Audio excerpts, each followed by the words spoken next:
자, 매주 수요일에 함께하는 닥터유의 몸맘삼 코치의 시간입니다. 닥터유와 함께 몸맘삼 훈련의 유태 원장입니다. 안녕하세요. 안녕하세요. 예, 네. 내가 해야 된다 그러니까. 좀 박절하게 들리시죠? 예, 네. 그리고 네. 내가 아니고 이거 의사 선생님이 고쳐줘야 되는 거 아니야? 네. 우리 정서가 좀 많이 그렇습니다. 그러니까 내가 이렇게 힘들고 이 병이 생기는 이유는 내가 잘못해서가 아니고 이 사회가 그렇고 이 환경이 그렇고 하여튼 다른 이유 때문에 내가 희생했는데 왜 희생의 결과를 내가 또 짊어져야 돼? 그래요. 네. 교회를 가시면은 이제 네 짐은 하나님께서 신께서 이제 덜어주겠다. 우리가 듣는 얘기가 다 그거거든요. 예. 그래서 다 정서가 그렇습니다. 그렇죠. 가볍게 해준다는데 왜 네. 지금 유태우 원장께서는 왜 네가 지고 가라고 그러느냐. 그래서 이제 예. 제가 굉장히 박절한 사람이기도 예. 하고요. 이런 분들이 있는 반면에요. 네. 비용을 들여서 의사 선생님을 만나는 것보다는 나 스스로를 바꿔야 되겠다라고 또 얘기하시는 분들도 많아지고 있습니다. 네네네, 좋습니다. 예. 오늘 이 시간에는 30대 주부라고 하셨는데 네. 아이 때문에 좀 고민하시는 분이에요. 이 ADHD인 것 같다. 그러니까 이게 과잉 행동 증후군 이렇게 얘기를 하나요? 네, 과잉 행동 주의력 장애, 결핍, 네, 주의력 결핍 장애, 요 정도가 되는 것 같은데 초등학생입니다. 네. 이 친구는 성적표를 받아오면 항상 주의가 산만하다 이렇게 써 있대요. 네. 그리고 준비물을 집에 두고 간다든가 학교에 두고 온다든가 몇 번 주의를 주고 말을 해도 좀 귀담아 듣지를 않는다. 그래서 이분은 또 굉장히 아시는 게 많은가 봐요. 병원도 네. 가보시지 않았나 싶은데 네. 성인 ADHD 있다고 해서 네. 어렸을 때 좀 고쳐주고 싶은데 네. 이 약을 먹여야 되는지 굉장히 네네. 고민을 많이 하시는 분이세요. 네네. ADHD의 시작은 이제 서양이죠. 제가 이제 이 서양 미국에서 5년 수학을 했습니다. 유학을 했는데요. 그때는 진짜 ADHD라는 병이 있더라고요. 네. 그런데 거기서 본 ADHD하고요. 한국에서 ADHD라고 얘기하는 애들하고는 굉장히 다르더라고요. 아, 그래요? 어떻게 달랐습니까? ADHD 병을 가지고 있는 서양 애들은 집에서나 밖에서나 똑같이 그렇게 행동을 해요. 그런데 한국에 있는 애들은 환경에 따라서 틀려요, 행동하는 게. 그런 경우가 많아요? 대부분 그래요. 그래요? 네, 제일 많이 그러는 게 이제 자기 엄마한테 그러고요. 그 다음에 이제 학교 가서 조금 그러고, 놀 때는 절대 안 그래요. 놀 때는 안 그러거든요. 이게 이렇습니다. 네, 그래서 이게 굉장히 달라요. 그러니까 이제 병이라고 하면은 어떤 환경이나 어떤 상황에서도 똑같은 모습을 보여야 되잖아요. 근데 서양 애들은 그러니까 그게 병입니다. ADHD라는 병이고요. 한국에서는 그걸 병이라고 진짜 불러야 될지, 네, 사실은 이건 관계라고 불러야 맞거든요. 그러니까 엄마와 아이와의 특수 관계, 또는 아이와 학교의 선생님, 또는 학교의 다른 애들과의 특수 관계, 이렇게 되는 거거든요. 예. 따로 분리되어 있을 때는 또 안 그런다는 거예요. 예. 그렇다고 보면 외국에서는 어떤 뇌 자체의 어떤 질환이라고 얘기할 수 있다면 우리는 관계 문제인 쪽에 있는 친구들이 더 많다는 훨씬 많다는 거죠. 실제로 아마 외국 서양에 있는 애들 ADHD하고 비슷한 애도 없지 않아 있기는 할 거예요. 근데 지금 현재 치료받고 있는 애들은 거의 제가 보기엔 아닌 것 같아요. ADHD가 아닌 거를 저희가 ADHD로 생각을 한다는 거죠. 굉장히 많이 늘었다 이런 얘기도 하거든요. 그게 이제 왜 그런 일이 생기냐면요. 늘은 거라기보다는 이제 진단하는 분들이, 이게 이제 늘은 거는 누가 진단을 해야 되잖아요. 진단하는 분들이 많이 늘으셨죠. 그리고 치료 방법이 한국 사람들이 좋아하는 치료 방법이 등장을 했거든요. 약물 치료 이런 거요? 네, 이걸 또 되게 좋아하십니다. 실제로 서양에서는요, ADHD 아동들을 갖다가 약으로 치료하는 경우는 그렇게 많지 않아요. 아, 그래요? 네, 실제로는 그렇지 않습니다. 그러니까 일부 사용하기를 해도 전부 다 이거는 교육적인 문제이기 때문에 교육을 시켜주고 또는 행동 치료를 하고 상담을 하고 부모의 교육심을 가르치고 이렇게 이제 좀 어떻게 보면은 몸마음 삶을 다 아우르는 치료를 하는 데 반해서 우리 이제 한국적인 정서는 뭐냐면은 일단 증세만 보고요. 얘가 산만해. 예, 이런 증세만 보고 증세에 바로 효과 있는 음식 없을까?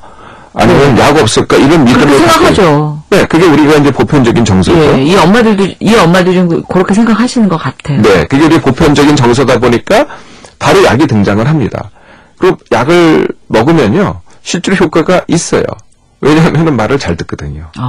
네, 그러니까 이제 산만한 애들이 엄마가 힘들어하는 게 뭐냐면은 말을 해도 안 들어요. 너 좀 공부 좀 진득히 해. 너 좀 게임 좀 그만해. 이래봐야 안 듣거든요. 그러니까 맨날 엄마랑 싸웁니다. 그리고 엄마한테만 표현으로 그래서는 땡깡 부립니다. 쉽게 말하면은. 그러다가 약을 먹으면은 애가 고분고분해져요. 그러니까 이게 그냥 엄마한테 너무 좋은 거예요, 이게. 네, 애한테는 사실 안 좋습니다. 그래요? 약을 먹는데, 좀 이따 좀 말씀드리겠습니다만은, 이게 엄마한테는 굉장히 좋아요. 그리고, 얘가 차분해지니까 공부도 더 잘하는 것 같고, 이런 느낌이 듭니다. 그래서 이제, 뭘로 이 약이 소문이 나 있냐 하면은, 이게 공부 잘하는 약, 네, 뭔가 같은 약이나 뭐 식품을 먹어서 뭐가 달라진다는 걸 굉장히 우리 정서상 좋아하거든요. 그러니까 이제 그런 느낌이 보이니까 이게 그냥 갑자기 우리나라에 퍼지기 시작한 겁니다. 그래서 실제로는 ADHD가 아닌데도 불구하고 일단 약을 주면은 애가 고분고분해지니까 효과가 있다고 생각을 하니까 이런 문제가 계속 생긴다는 거죠. 이게 이제 엄마의 입장이라고 한다면은, 그러니까 다시 말하면은요, ADHD 약이라는 것은 엄마 말 잘 듣게 하느냐, 이렇게 표현해야 정확한 표현이죠. 오히려 네, 엄마 말 잘 듣게 하느냐. 이 뭐 치료약이라기보다는 공부 잘하게 하는 약이라고 보통도 알고 계신데요. 애한테는 무슨 일이 생기느냐? 낙인이라는 걸 찍습니다, 우리가. 너 병이야. 이거는 너하고 나하고의 관계가 아니고 네 문제야. 그러니까 엄마가 입장에 봐서는 이거는 내가 너의 병이고 내가 너를 치료해주는 거야. 네. 이렇게 되는 거죠? 예, 그러니까 관계가 확 이쪽 엄마 쪽으로 힘이 쏠리네요. 달라지죠. 예. 네. 그러니까 이게 이제 역전이 되는 겁니다. 갑자기 힘이 엄마가 세지고 의사 선생님이 세지고 얘는 약자가 돼버리는 거죠. 이렇게 돼버리는 거거든요.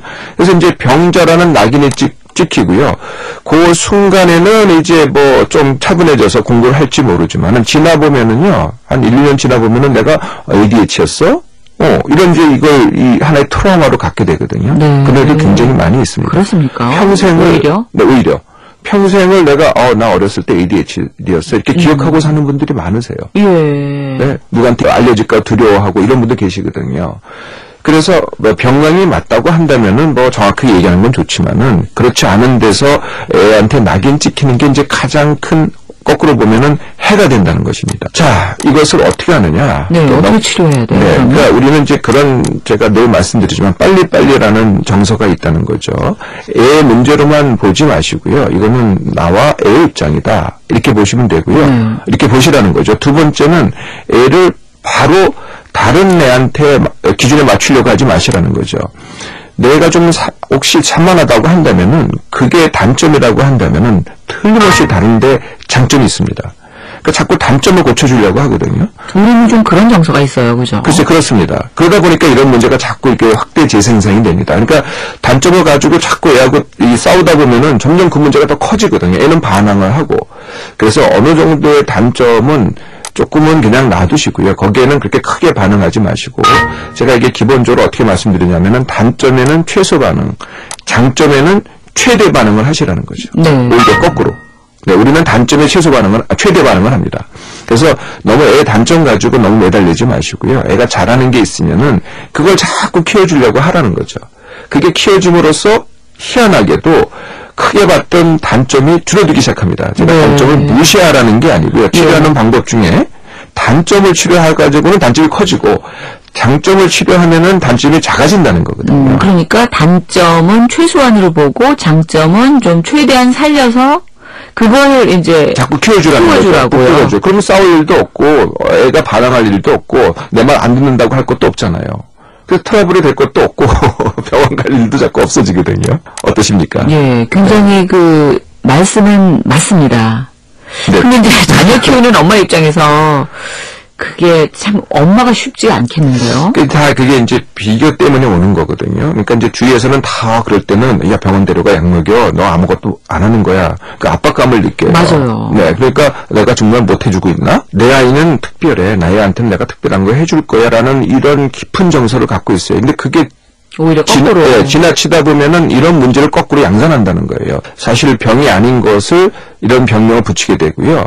약이 필요 없는 것을 약을 먹게 하는, 그리고 결국 애한테는 낙인을 찍히는 그런 결과를 가져오게 되니까요. 네. 조금 힘드시더라도 이건 정말 내 자식을, 내 아이를 위해서는 부모가 좀 더 노력해야 될 그럴 부분이 아닐까 이렇게 생각을 합니다. 관계의 문제라는 거를 좀 예. 생각을 하고 네. 일단 단점은 최소한으로 보고 장점을 최대한 보면서 지금 이 친구도 뭔가가 이게 장점이 있을 거라고요. 당연히 있죠. 그림을 그리는 게 잘할 수도 있고 뭐 노래를 잘할 수도 있고 뭐 네. 친구 관계를 잘할 수도 있고 그거를 계속 좀 키워줄 수 있는 걸 더 네. 집중을 하셨으면 좋겠네요. 네네. 그런 것도 한 달쯤 2주 이상 이렇게 노력해 보라는 뜻이에요. 내가 개인적인 체질이나 습관이나 이 기능을 바꾸는 2주 정도인데요. 이건 이제 관계거든요. 좀 오래 걸리는 거예요. 네, 그래서 한 3개월 정도 걸립니다. 네, 그래서 몸을 바꾼다든지 능력을 키운다든지 관계를 바꾸는 정도는 한 3개월 정도 노력하시면 되기는 다 바뀌거든요. 네. 네, 제가 재밌는 얘기 하나 해드릴까요? 저한테 온 중학생 아들인데 아버지가 데려오셨어요, 이번에는요. 근데 그 데려오신 첫 마디가 뭐였냐면은 얘는 진짜 할 줄 아는 게 아무것도 없다는 거예요. 네. 그렇게 말하는 분들 많아요. 굉장히 많으시죠. 얘는 네. 정말 할 줄 아는 게 아무것도 없다. 그래서 제가 여쭤봤어요. 친구 잘 사귀느냐? 네. 못 사귀느냐? 생각해 보시더니 잘 사귄대요. 축구 못하느냐? 그랬더니 축구 잘한대요. 그래서 제가 했더니 다 잘한대요. 그래서 제가 그럼 뭘 못하느냐? 공부를 못한대요. 공부를 못하니까 다른 것들이 다 안 보였던 안 거군요. 보이시는 거죠. 얘가 얼마나 장점이 많은 애인데요. 그렇습니다. 네. 우리가 너무 그런 쪽에만 집중하다 보니까 다른 장점을 발견하지 못했을 수가 있군요. 그렇습니다. 알겠습니다. 자, 몸맘 사후훈련의 유태호 원장이었습니다. 고맙습니다. 행복하세요.